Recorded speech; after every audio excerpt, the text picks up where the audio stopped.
Rosemary, star of Dick Van Dyke Show, dies at 94.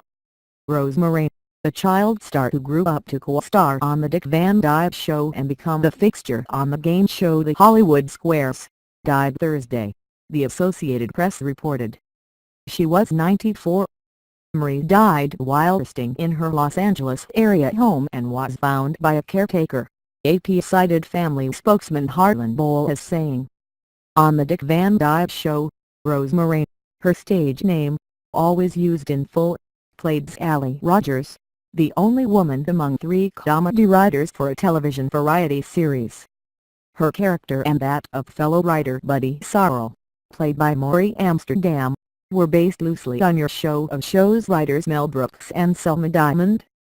Dick Van Dyke played their younger, college-educated colleague, Rob Petrie. I was the first women's lead part that was ever on television, Rosemary said in a 1999 interview with the Academy of Television Arts and Sciences Foundation. I made the same money the boys made. We were all equal. I was a writer, not a secretary. As one of TV's early career women, Rosemary's character was also presented as only partially satisfied with her lot in life. Her lack of a husband hangs over her like a dark cloud, David Mark wrote in his book on television history, Comic Visions 1989. For her work, Rosemary was nominated 3 times for Emmy Awards in the 1960s. In later years she played recurrent roles on TV series including The Doris Day Show, SWAT, The Love Boat and Murphy Brown. Smithsonian donation in 2008.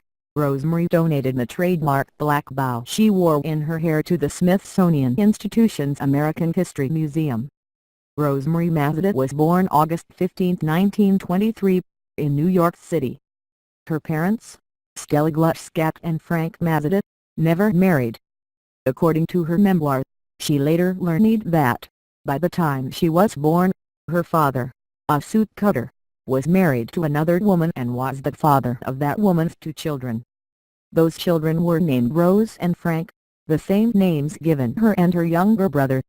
She grew up in Manhattan with her mother's family and would perform for their neighbors after seeing the movie or vaudeville show. The neighbors entered her in a talent contest, which she won with her dancing and singing.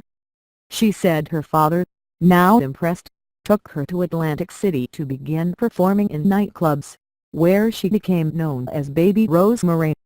Raspy voice word got around town about this 3-year-old kid who sounded like Sophie Tucker, with a raspy, grown-up voice, she recalled in Hold the Roses, her 2003 memoir. I never sounded like the Shirley Temple Good Ship lollipop type. I have the voice today that I had when I was a child.